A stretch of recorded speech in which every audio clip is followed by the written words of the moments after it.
Ringo saking kahormatan ingkang tanpa upami. Sugeng siang so sugeng amirsani pagelaran kedoprak ngesti budaya. Ingkang mijil saking Desa Njoho, Kecamatan Sale Kabupaten Rembang. Ingkang dipun pamirsani panjenenganipun Dimas Heru Subur. Kabiyantu dening Ibu Yayu Iren. Para lenggah para rawuh ingkang dahat kinurmatan saha kinabekten. Ing siang punika pagelaran kedoprak ngesti budaya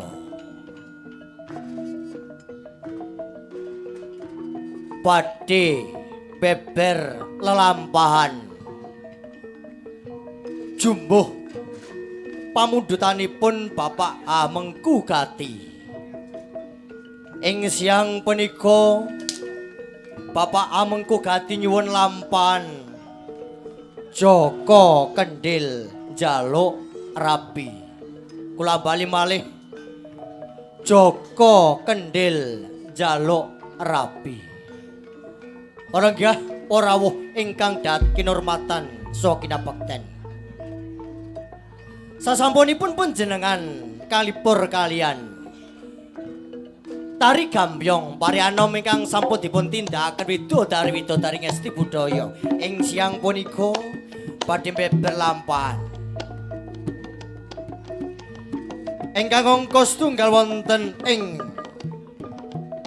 1000 negara. Bupati Bantaranganing angin ingkang dipun tindakaken panjenenganipun Bapak Timen. Bupati Awu Langit kayai panjenenganipun Bapak Grandong. Bupati Gelangelit ingkang dipun pangersani panjenenganipun Adimas Jawi. Ingkang angka kalih wonten ing Kraton Tanjung Anom. Sindu Negara ingkang dipun ayahi panjenenganipun Adimas Mbulu. Ristiana ing siang menika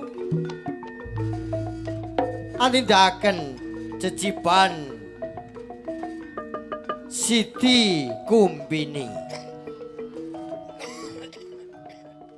Dening adaning rum katindaken panjenenganipun Animas Wulan. Kanca angka 3 wonten ing Hargobelah. Resi Tutur Jati katindaken Bapa Sanat Widianto. Wasiageng katindaken Bapak Suwaji. Kancik angka sekawan wonten ing Kraton Medang Kaurian. Prabu Purbanagara katindakan Bapak Sendo. Patih Purbapati katindakan Adimas Gunawan. Kancik repat wonten ing taman Widyaning rum katindakan dening Mbak Ayu Titin. Widyaning sih katindakan Nimas Rina Anggora. Widawati katindakan Animas Wanda Dwiyana. Woh dening Mban katindakan dening sesepuh ngesti budaya Ibu Yayu Iren. Ngancik repat utawi dagelan katindakan Bapa Subur Kabiyantu Adimas Gogon.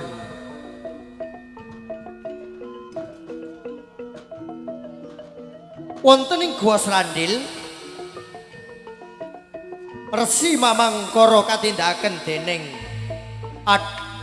Dimas Grandong Joko Kendil minangka tengen-tengening cariyos ing siang menika gayai panjenenganipun Dimas Agung Widianto Cahya Purnama katindaken dening Dimas Taba mekaten kula rancak ing pendhapuk ing siang menika. Ing siang menika ngesti budaya badhe ngayahi jejiban mugia sedaya para tamu undangan mirsani wonten ing siang menika ngesti budaya Jaya Wijayanti luring budaya kang sapa kiniki. Nuwun kawula nuwun.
ana ing Pinangkelagung Kadipaten Worawari.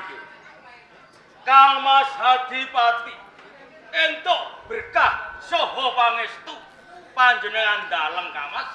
Sowan kula wonten ing Worawari. Boten wonten alangan rubeda punapa-punapa. Boten katalumpen sungkem kula katur Kang Mas. Tak tampa gawe mongkok lan uga bungah orang suatiku lan menedi supaya tambah kekuatan ana ing jiwa ragaku bisa nekat Kadipaten Worawari kalis lir ing sambikala ora ana rubeda apa-apa pangestuku Kotaman. Nggih Kang Mas sampun kula tampi dadosaken jimat. Mangke bibar sono piswanan agung. Kula aturaken para bupati ingkang dereng marak sowan Kang Mas. Areh ning ana ing pendopo Kadipaten Worawari. Akeh para kadang bupati 1000 negara. Kula lubuh putih prayogake. Mangestuaken dawuh Kang Mas. Di Endra Tanaya Sabda katimbalan Kang Mas. bojolan pangestuku ditampani. Sangat anggen kula nampi minangka dadosaken bunge manah. Boten katalumpen sungkem kula mugi katur. Tak tampa gawe seneng ing atiku. Kepiye kahanan kang mapan ana ing Kadipaten Kengkok Rengkuh di Kepareng matur Kang Mas menawi panjenengan badhe niti pirsa bab kahanan ing Worawari ampun was ing penggalih kahanan ing Worawari sakmenika sampun guyub rukun lan boten wonten alangan satunggal punapa-punapa Kang Mas. Ya pancen kaya mangkono kuwi sing tak jaluk. Lan sing tak pujekake rina pantarane latri. Sebab apa? Aku minangka pengayoman kudu bisa angayemi kawula ana ing Worawari.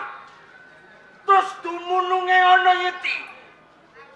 Yen to aku minangka pengayoman kok ora bisa ngayomi lan ngayemi kawulaku. Di kabeh para kadang bupati senegara. Adat rupiane yo Ki. Yen to sira kabeh tak kumpulake ana ing Kadipaten Worawari. Tak ajak rerembukan ngenani tata titilan tentreme negara. Ning ana ing rikal-kali iki yo Ki. Kang sira kabeh arep tak ajak rerembukan ngenani kapribadening pun Kakang. Bab menapa menika Kang Mas? Ngene yo Ki. Nggih. Ana ing Kadipaten Worawari. Ibarat timbangan mono isih jomlang. Ana bapa raja Kaprameswaran, Ibu Ratu durung ana sing tegese kothak. Kula kanggo nuruti kabeh para kawulaku ana ing Worawari iki. Kang sira kabeh dadi paseksen pun Kakang ngresakake palakrama.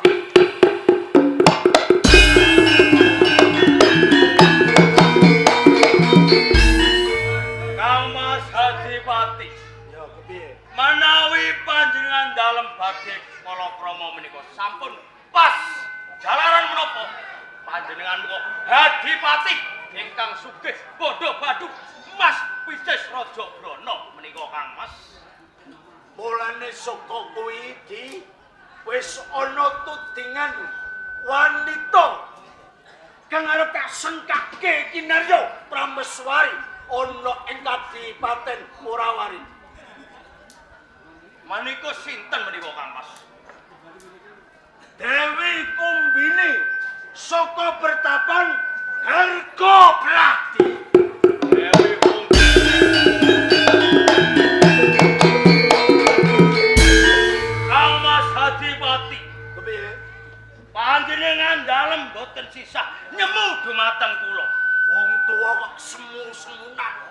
Jalaran menawa Kamas. Kepiye?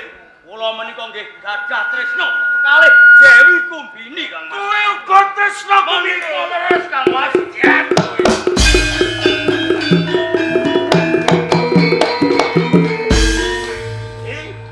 Kang Mas. Wong omah kae. Ya, Nggih. sing bebrayan luwih dhisik kira-kira sing nom apa sing tuwa. Ingkang tuwa riyin. Nek ngono Kumbini tak pundhutipun Kakang kang sira nuding salah sawijining wanita. Mangko pun Kakang kang bakal notok kori nyinang jambe suruh kanggo siang. Boten saged Kang Mas. Kula nggih gadah tresna kalih Dewi Kumbini Kang Mas. Kowe kudu kalah. Nggih, boten. Kowe kudu kalah. Boten, Kowe boten. kalah ora. Kang Mas Adipati. Piye? Tenimbang kula ngalah alung pecah wonten ing mriki. Nek pancen kaya mangkono sumedyamu bakal takon kowe mati saka tanganku. Kepiye? Yen panjenengan dalem badhe merjaya kula. Monggo jenengan percaya. Sing kok karepake kepiye? Ngeten mawon Kang Mas. Abang mripatmu Panjenengan dalem kalih kula lan abdi sakrada menika. Monggo nglamar teng pertapaan. se. Nek ngono rembug rukun Nggih, rebok rukun mawon iki. antarane Bupati Sewenegara aja nganti padha bentak siang. Ngoten, Kang Mas. Ibarat ketok-ketok lan jesan dengkul. Sing kapitunan tetep kabeh para kadang Sewenegara. Nggih, Nek pun Kakang sing ditampa. kula mboten srek ati, Kang Mas. Semanten ugi kula, Kang Mas. Yen kula ingkang dipun tampi, Kang Mas mboten sisah srek ati. Ya, nek pancen kowe sing ditampa Dewi Kumbini, aku ora ujar ora kaul. Aku sing mikul obrah kawah. Ngoten nggih. Wis ayo, dhereke tumuju harga obrah. Ayo.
Bocah-bocah.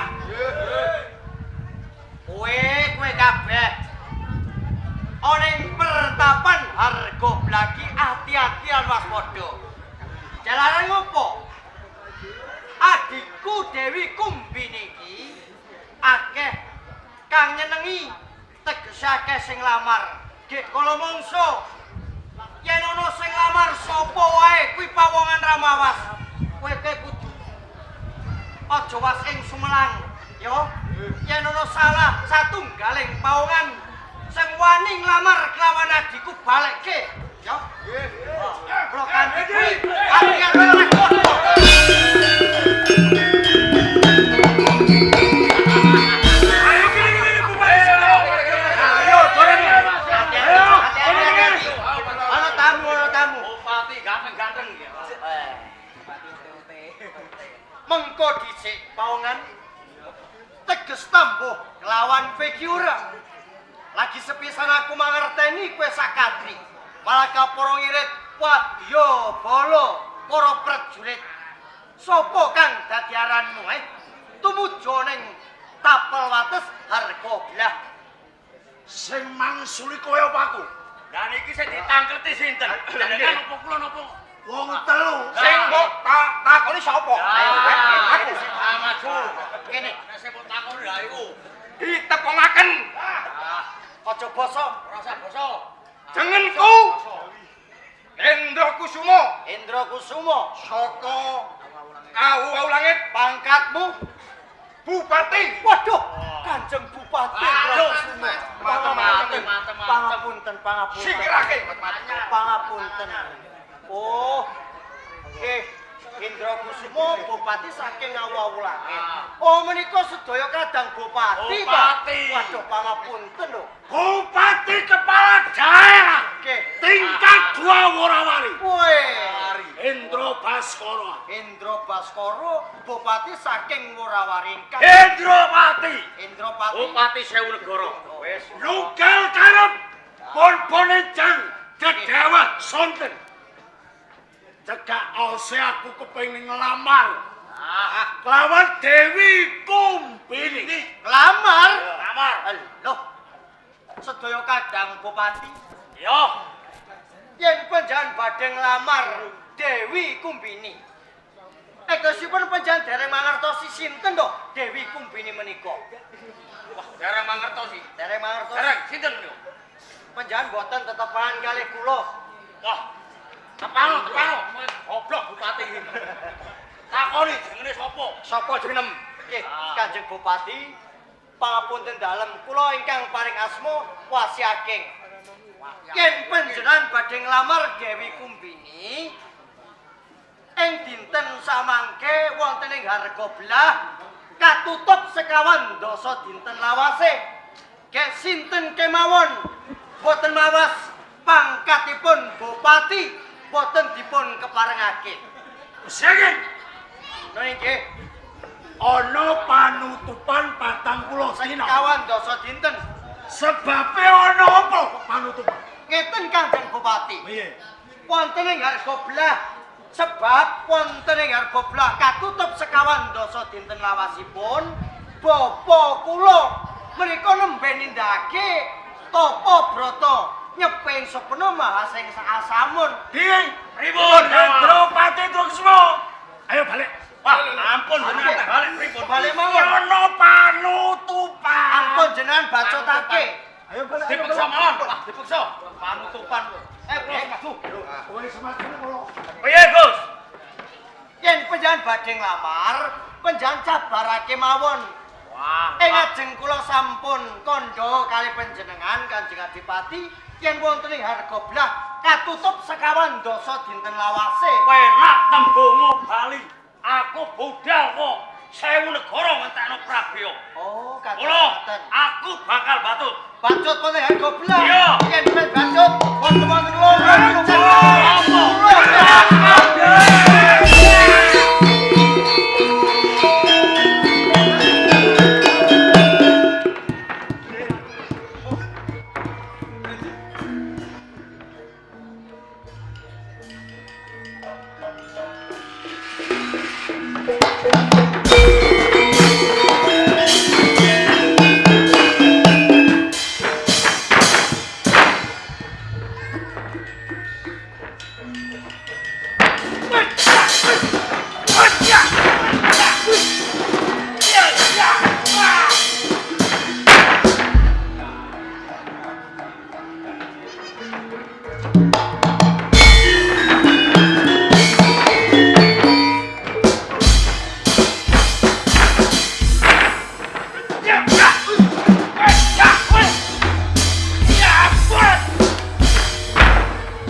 Mati.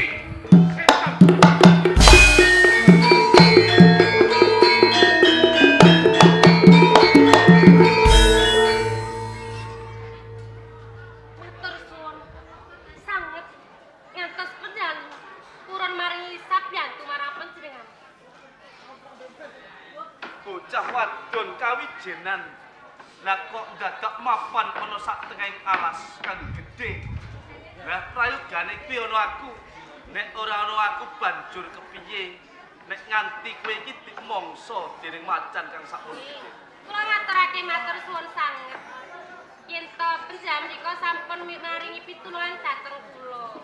Jenengmu sapa? Kula Dewi Kumbini. Dewi Kumbini. Bocah saka ngendi? Saking padusun mriku. Ya. Lah kok nganti mapan ana sak tengah ngalas iki kawijenan mengkono nek nganti ana sing kuwatirake kelawan keselamatanmu utawa bojomu iki nang omah apa kowe iki ora kepikiran? Iki pangapunten saderengipun. Kula menika tesih prawan dereng gadhahi bojo utawa pacangan. Perawan kok sakmene gedene. Langsung saiki zamane prawan yo gedhe, nek cilik yo ora iso no. Kowe iki perawan to perawan-perawanan? Yo nek ning dhuwur yo prawan-prawanan, nek ning ngisor yo anake telu kok. Kok iso dadak takon saben dina aku. Ora ngono aku lagi sepisan ketemu. Nek ngono padha karo aku. Ah? Padha. Padane wis sampean lanang aku wedok kok padha yo beda. Lah iku lak lanang karo wadone. Nanging legane iki lho isih padha. Legan. Heeh. Kategeske iki se Joko. Pancen bener. Ning ngarep aku mergo wis menehi pitulungan lawan kowe bocah. Ning wong menehi pitulungan kuwi ana loro perkara. Apa kuwi? Pitulungan sing tanpa pamrih, uga ana sing maha pamrih.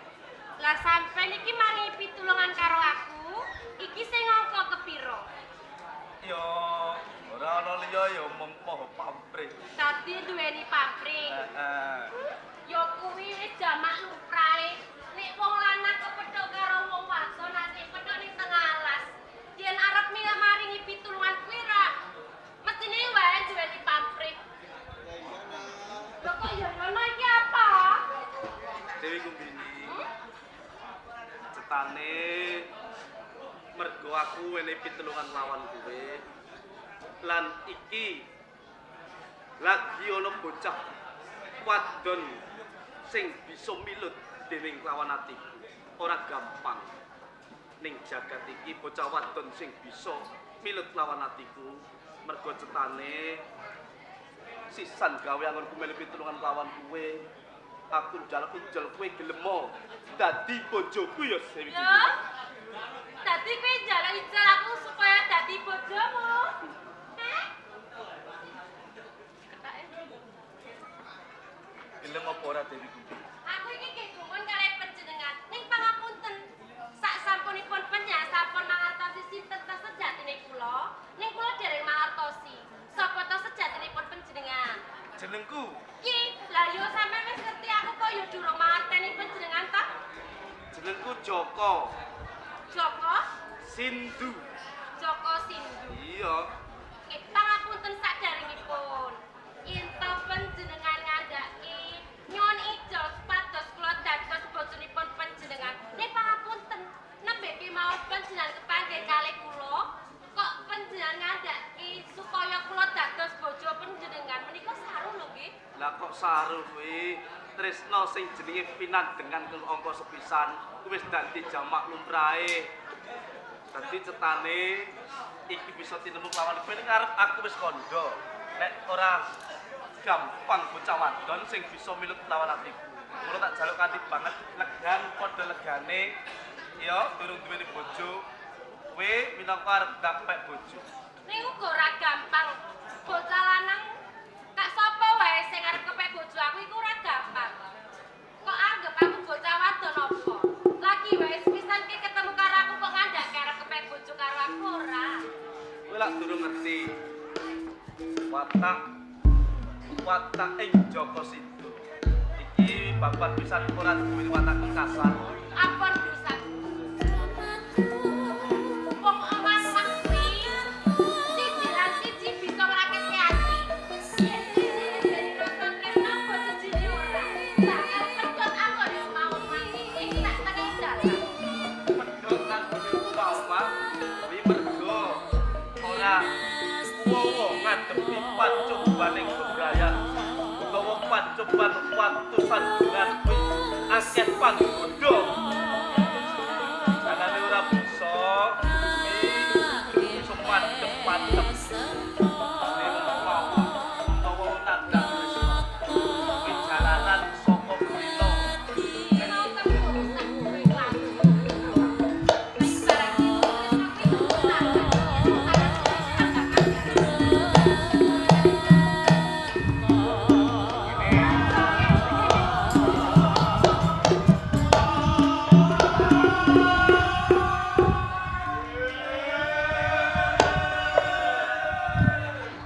Sapa manis kaya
pisanan pancene loro. Wong tresno kuwi ora iso dipaksa lara. Iki apa boten, Bu? Lara guys. Nek sepisanan iki loro. Nek saben-saben dipulinakno ya ora. Ah, saben dipulinakno ya aja tak ndino. Rumangsamu kuwi lho. Aduh. Bro, ngawur ae. Durung to.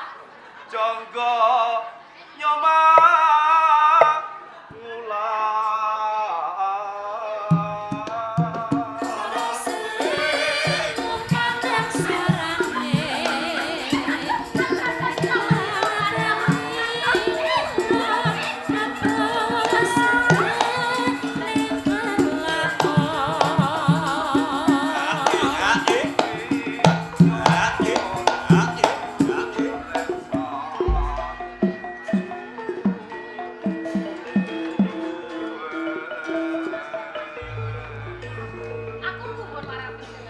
manggon ngendi? Yen kula sawang sandang pengagum kuwi sarwa buyar. Ning tumindahe sampean kaya ngene. Sandangane wong ora darbekku. Dadi mau nyewa. Iya. Lah mung sandangan mau nyewa wae kok pamer kene ngarep. Ora apa-apa wong aku nyicil. Tak kandhani. Ning ngarep aku wis kandhake yen aku ora duweni rasa tresna karo panjenenganmu. Kok yo aja dipeksa. Tak peksa, aku go kepengin bacot. Nek ora kelakon, aku pek bojo lawan kowe. Lah kok kaya ngono kuwi Tak lho. entengake pati. Dadi kok entengke patiku yen kowe ora bisa duweni aku. Kaya ngono. Iya. Ning aku ora setu.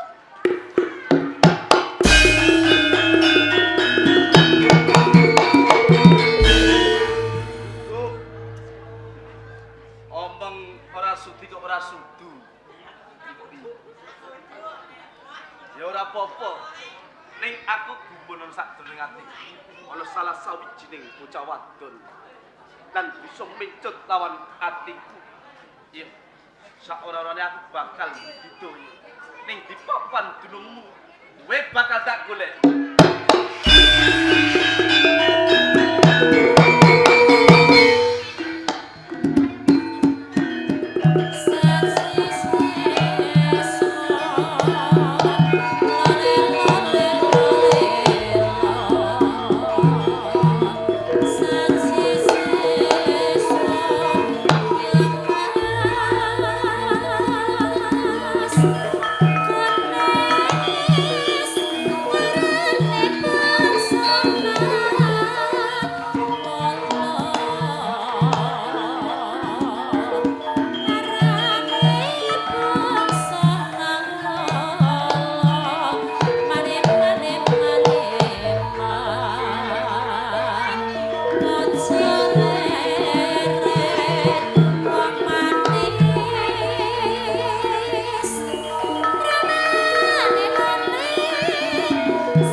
Pripun, Pak?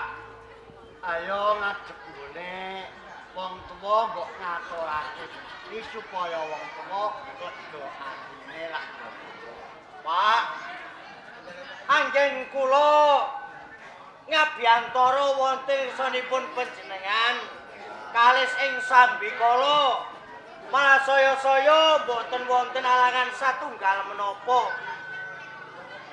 wonten ing tepis pinggiring harga belah menika sami ayom-ayem tentrem gemah ripah loh jinawe, Pak. Syukur. Ya kuwi panuwune Bapak. Muga-muga kulawarga ing kene tansah diparingi gemah ripah loh jinawe ora kekurangan sandang uga sarta papan. Nggih. Apa sing dijangka bisa ana? Kabeh padha cukupan ya kuwi sing dijangka. Mergo kowe wakile Bapak, mbok menawa ana bocah nom-noman sing ngulangi duga lan sabila, kowe kudu gelem mulang ruk. Menika sampun dados kewajibane kula, Pak. Ampun kuatos. Yen kula menika golonta sedaya kanemen wonten ing harga belah panjenenganipun wangi was ing penggalih. Menika sampun dados kewajibanipun wasiaking. Pasyaking, Nggih. lah sedulurmu ana ngendi kok ora ngeling. Lah niki panjenenganipun mbok nggih yen nyukani kaweruh marang Dewi Kumbini nika panjenengan malah tangkek dumateng kula. Aja salah. Ngeten iki lho, medyal ketenjing ngantos awan dereng mantuk. Pamite ubah-ubah wonten sendang. Lah ya Ate yae Bapak nek iki wis mulih. tuwa. Pak! Pak! Ngene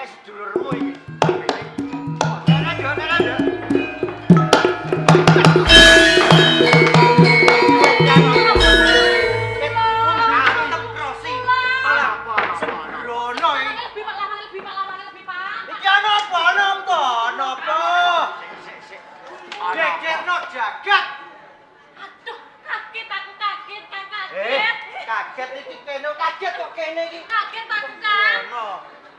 Ana apa, Nduk? Nggih, Pak. Iki mau aku lak ning tengah alas to, Pak. Arep ramban. Gegodhongan sing bisa dienggo masak mengko sore. Ha iya rasa suku. Lah iki mau ning alas iki lak yo ana macan to, Pak. Ana macan. Ijo. Kowe digudhek macan? Ora mah kondisi to, Kang. Aku arep dimongso macan kae. Lah kuwi ning kono bocah lanang. Iya. Kuwi maringi pitulungan karo aku lho, Pak. Kowe diparingi pitulungan. So, Ayo wis bener, wong kowe arep dimongso macan, kowe ditulungi lak ya wis. ning dheweke nulungi aku iku tawa pamrih lho, Pak. Duweni penjaluk, duweni ijol. Njaluk ijol dhuwit. Ora, Pak. Apa njaluk ijol mas-masan? Kuwi yo dudu kok, Pak.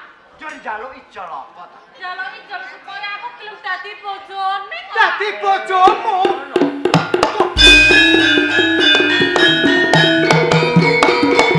Ora ngasian asiane. Lah bareng kowe krungu nek adhimu arep dipek bojo wong, kowe kok mubang-mubang kaya wong bingung iki piye? Ngeten lho. Kula niku ngrumat adik kula Dewi Kumbini. Bebasan kuncung ati tumekaning gelung. Ya. Badhe kula ayomi lan ayemi. Anu Pak. Kok gedhe-gedhe tembung rabi wong. Ya, Ah, sampean kuwi ngapusi Pak arep diayomi apa? Diayemi apa? Wasiake nggih. Bapak oleh bingung atine perkara kowe. Lho kok perkara kula niku pripun to? Saben wit mbok tulisi. Nggih. Saben ana prapatan mbok centeli tulisan. Leres.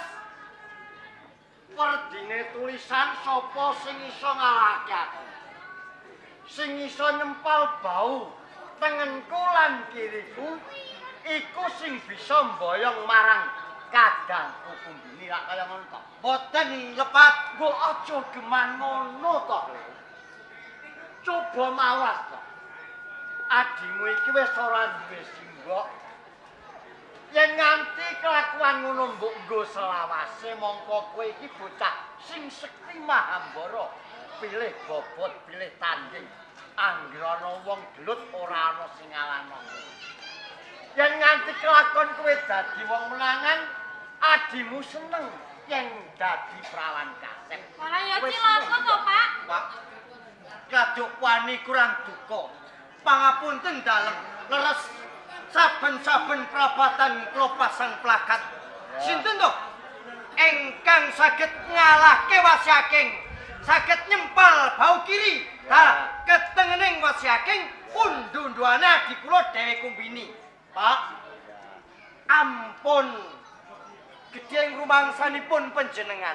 Sing mbok karepno iki piye, Bapak iki bingung sing mbok karepno piye. Bapak, wonten sadengah pawongan sinten kemawon ingkang saged ngalahke Wasyaking.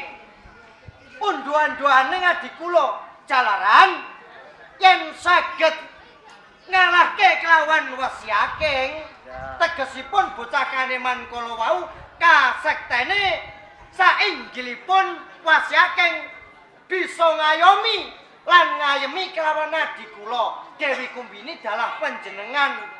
Ngoten lho ingkang kula karepake, Pak. Ya ya. Dene kuwi lah bisa nyalahke to, Ramo Pak. lagi tanggap.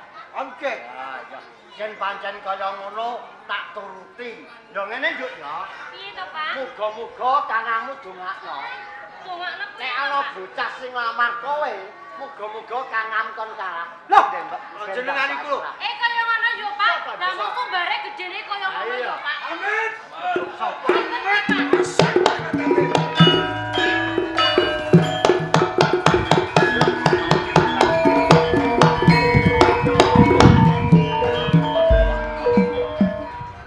Sinten kuwi, Pak? Yo, ayo di anu keparingi lungguhan kok. Boten sisa apa lungguhan? Ora usah. Boten Lah sampean ra duwe lungguhan kursi wae ra duwe kok kon mari. Iki ra ana tamu. Mbok digodhog-godhoke watu rak ya kena apa. Lah kok digodhoki watu kuwi lho, Pak. Digodhog-godhog ke banyu. Ya, ya. Nuwun sewu Kisanak.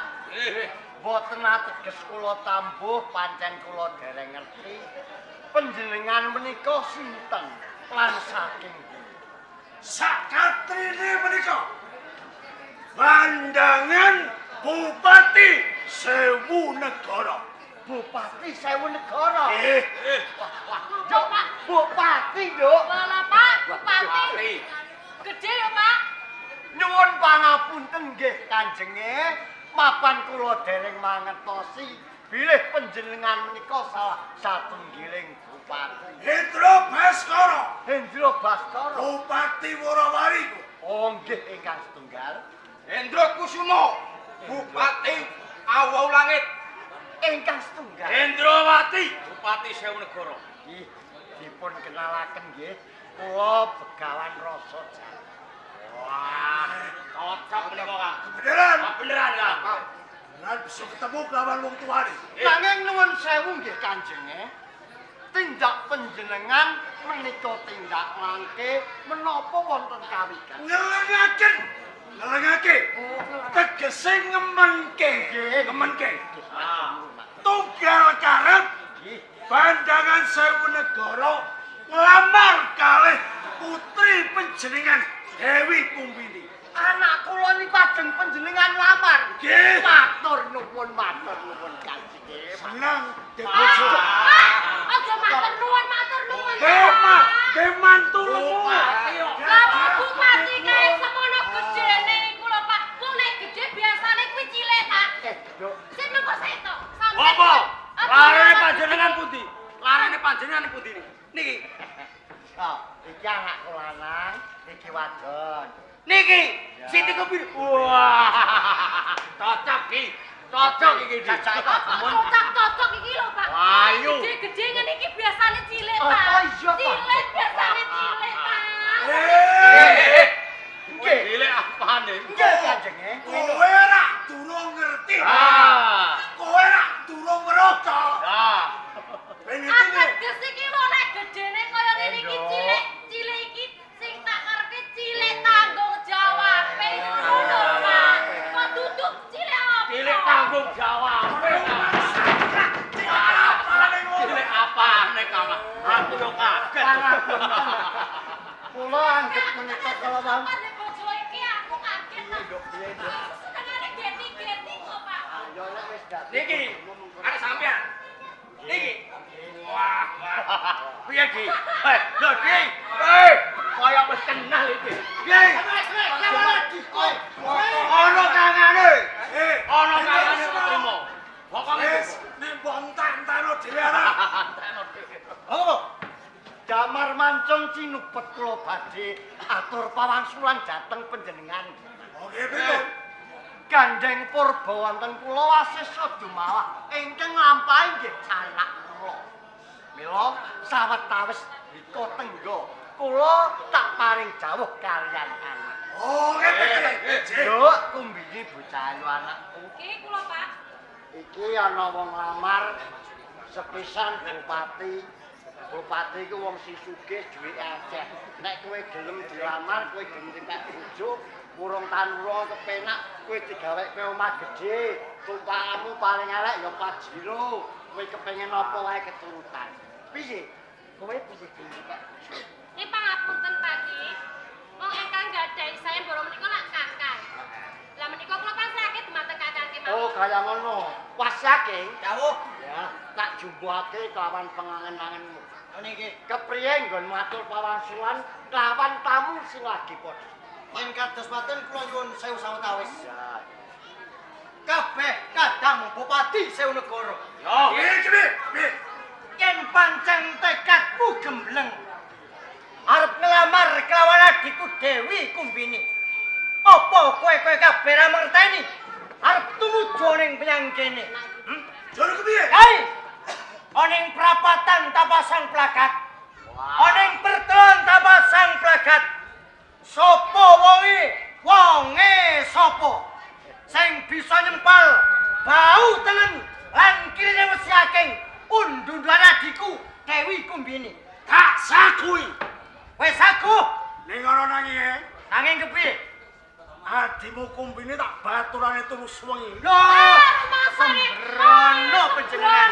Rumah sama wanita.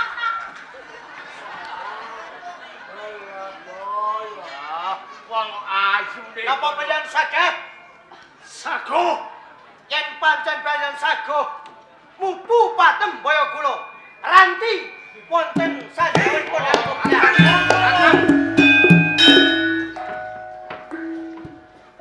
Mas Yaking, lho niki karepku bener. Kepengin mikul dhuwur asmane wong tuwa. Nggih. Pak, iki sapa to, Pak? Kuwi lho, Pak. Apa? Apa nih? Ayo Mas, siap. Anggere lanang mlebono. Aja kasar-kasar oleh karo adikmu. Bocah kok mesenani terus. Mulane wong tengok-tengok omah. Kuwi aja ngono to, Kang. Aku lah mesti suwe-suwe awakku kuru kuwi lho. Kowe mau pamit apa esuk umbah-umbah? Nganti yen ora muleh. Kang. Mau pulak ning ngarep wis kandha karo bapak to. Nek ana bocah lanang sing arep kepek bojo karo aku. Wong wedok metu dhewean ki apa? Lho, Kuwi lho. berapa? Kok kowe wis kenal kowe? Ya kuwi sing arep kepek bojo aku mau lho, Kang. Iki. Iso. Lho kowe yo gelem. Lah nek wonge ya gandeng aku sing gelem kok, Kang. Lah mau jare etok-etoke aku konmu ya aku kuat. Dadi wong ana wong ganteng kudu ngerot ae. Dadi sing mbok gelemi kuwi ora ana rupa to. Nggih mboten kok, Pak. Sing kula kersake niki tanggung jawabe sing gedhe. Golek sandang pangan kanggo keluargane niki kudune ya sing petel nyambut gawene. Mergo rupane bagus. Nek rupane bagus iku nek duwe dhuwit jare kaya ngene to, Pak. Rupa bagus mergo dalannya. Lah Nek ngoten. bapak ora kaya kowe kok, Nduk. Lah pripun? Bapak elek-elek gelem wong sing tekonokno ora rupane wae. Lah ngapa? Ayo anu ngene to. Nuwun kuwi. Apa? Kuwi apa sih? Tambah wong ae lho. Lah aku iki gumun karo bapak. Gumune Lah menang. jare kuwi nek golek bojo aja mergo rupa. Lah apane? Iku apa iku? Lah jenengan nggih ngoten sami mawon. Ya padha karo kowe to, Nduk. Iku sing dikarepke bapak iki tanggung jawabe gemake karo bapak. Menika dipun tangleti. Sinten menika? Nuwun sewu, Mas. Panjenengan menika sinten niku saking pundi? Kula paring asma Joko Sindu, Kleyang Kabur Kanginan. Leang Kabur Kanginan, Nduk. Napa, Pak? Leang Kabur Kanginan, Nduk. Ade omah ya, Pak. Ya berarti sugih Bupati Mangu. Nek bupati mau gede-gede kok, Pak. Gede-gede. Ora ngatasi aku yo. Ora apa-apa anggang-anggang. Apa kuwi kok anggang-anggang? Ingkang dipun kersakaken badhe wonten kawigatosan. Nggih, kula menika badhe bloko menapa putra panjenengan Dewi Kumbini dereng matur dhateng panjenengan. Dereng. Melo sawetawis kilometeran. Kelalinan. Kula kersakaken sanget menawi kula kepengin kepek bojo dhateng Dewi Kumbini. Panjenengan Mas Yaking. Oh, ngene iki lho. Duwe aji-ayu. Niki lho. Lho Rama iki nek wayah rina ngono ora kuwate. Lah pripun? Lah nek nganti bengi Rama iki turu. Lho tetamu terus padha mlebu, aku lak ya kecolongan. Gampil. Ngarepe lawang pasangi rawe kok. Ngono. Nggih, iki tanggung jawabmu lho, Lek. Nggih, coba rampungi kowe ya. Paungan teges tambuh lawan iki ora. Lagi sepisan aku mangerteni. Tumujune harga belah. Sopo kang dadi aranmu ae? Joko Sindu. Joko Sinduro. Banjur Wanake. Wes yakin. Waks Yaking. Sedulure Dewi Kumbini. Oh, sekadangipun Dewi Kumbini. Anta sejamu menyang kene oneng rompokku arep ngopo ae? Wigatimu ngopo? Kuat kawigatosanipun kula kepengin ngepek bojo dhateng kadang panjenengan. Lho, lak yo tenan to, Kang. Arep ngepek bojo iki. Kawit kula tresna sanget. Tak olehi. Panjenengan kersakaken. Iya. Matur sembah nuwun. Mengko dhisik aja cedak-cedak kelawan adikku. Senajan to aku oleh yen kowe ngepek bojo kelawan adikku Dewi Kumbini. Nanging Joko Sindu apa kae tumuju menang harga belah ora maca kae plakat kae ana ing prapatan kae, Apa keunine? Bapak sisan kula dereng mangertos. Ing kawit kula menika hidup kanthi sanget kepengin pinanggih dhateng Dewi Kumbini. Oh, menapa mriko? yen kowe ora mangerteni tawaning roh. Sapa wonge sapa? Yen bakal ngepek adikku Dewi Kumbini. Yen bisa nyempal bau kiri dalah tengening wesi ageng adikku pek-peken ora apa-apa. Taulungke kelawan kowe. Kok kados ngaten? Menawi boten saged ngadepi panjenengan, lah kadang panjenengan menika lak dados prawan tuwa. Ora ngono tegese. Yen kowe bisa ngalahke kelawan aku, sing tegese Jaya Kawijayanmu ki sak dhuwurku. Ing besuke yen Jaya Kawijayane bocah kaneman kae Tegaya bisa ngayemi lan ngayemi kelawan adikku Dewi Kumbini. Saguh apa ora? Menawi mekaten kula sagay.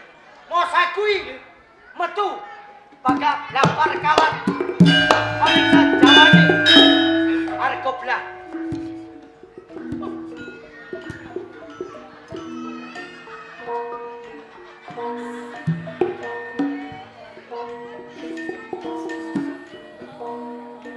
Pak, wasiake ngerang trewaca. Sedaya panglamaripun sedaya sewu negara dalah Joko Sindu. Badhe kula tenggo wonten sak jawanipun desa Argobelah. Ya hati-hati tak dongak-dongakno. Nggih, Muga-muga menang. menang nggih. Yo tambahi pangestu. Wili, dongake aku menang. Pak, aku iki saben-saben kakak iki gawe saya kok. Sok sapa wae sing bisa ngalahke dheweke duluane aku. Ning pawongan kae sing arep karepe aku ning ora bisa ngalahke kakang dulurku ki lah ya aku bisa dadi prawan kancek to, Pak. Menungso selawas ora bakal. Menungso keconjokan jaya kelawan apes.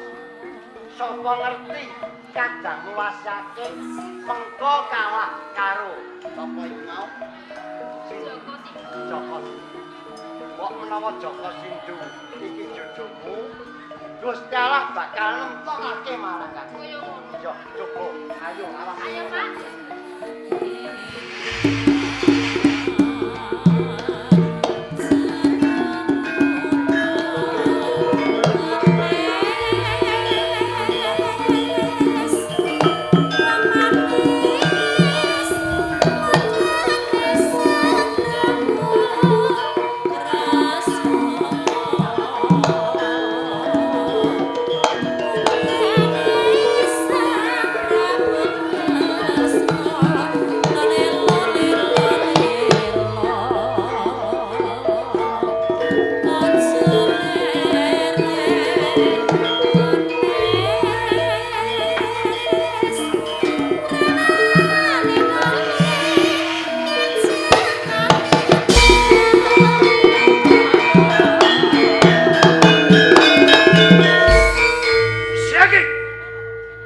Dawuh katimbalan. Pripun? Apa wis kok pikir? Sampun. Nek getun tiba mburi lho. Sampun kula tumoho lan kula sengaja. Yen kula menika badhe neter kadigdayanipun panjenengan Bupati Sakatri. Wis ora usah prang lho piye? Boten perang. Weh, Lho, bondo. kula boten ngepengenake bondo lan donya. Ingkang kula kepengenake adu Jaya Kawijayan tangkep Jojo bantaran bau. Karepku aku mau perang. Nggih. Tak sogrok-grok. Kesel perang iki. Lho, Boten sisa matur suwun. Tai Matur boy. suwun Kanjeng Adipati. tak imboi. Matur suwun boten sisa. Somoh. Boten purun. Yen panjenengan sagah nyempal bau kiwa dalah tengening wesi ageng undunane adile kula Dewi Kumbini. Esau ditemtake oleh bapaknya. Yen peperangan diblacoti nggo atosing balung kandeling kulit tak kira mboten wonten kerampungan. Sing kok karep Adu Jaya Kawijayan. Ayo Kawijaya. wis tamake. Tentokno ayo. Lakno. Au! Cobiya mati Aduh.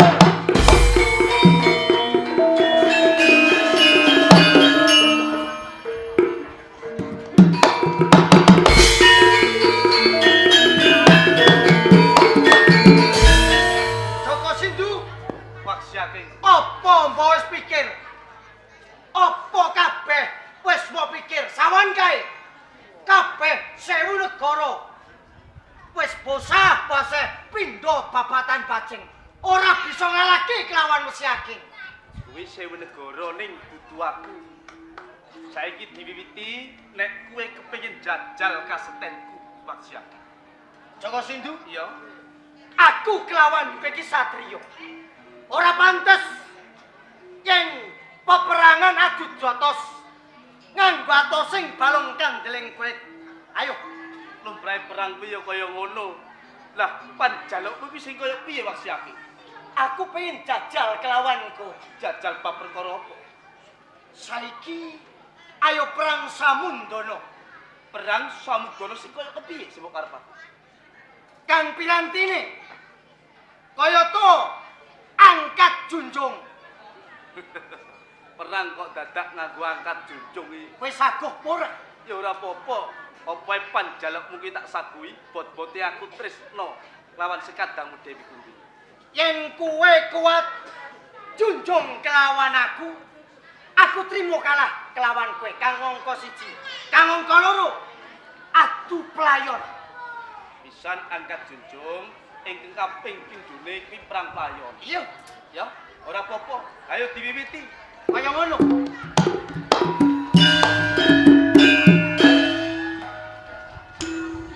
Aku pengen jajal kasekten Joko Sindu. Ayo, oneng pengarepanku. Aku pengen jajal kelawan kowe dhisik.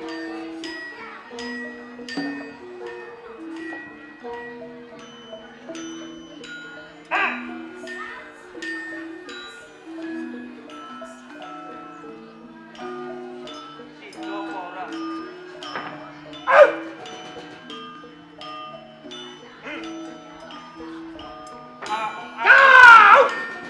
Ya! Ya! Saya orang percaya kowe. Pak Siak. Joko Sindu, Iya. aku terima kalah kelawan kowe. Ini.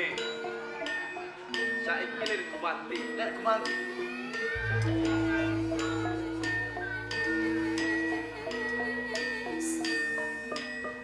Iya,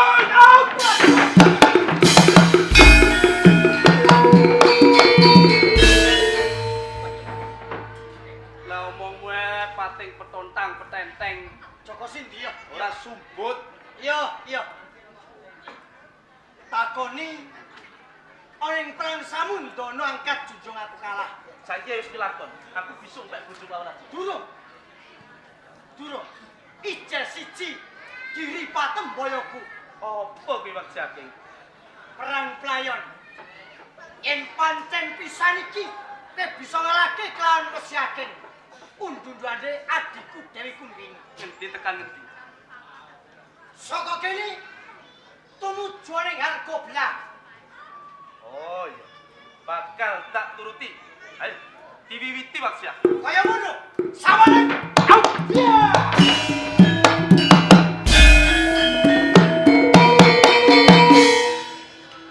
Olahmu koyo banting kecat. Yo.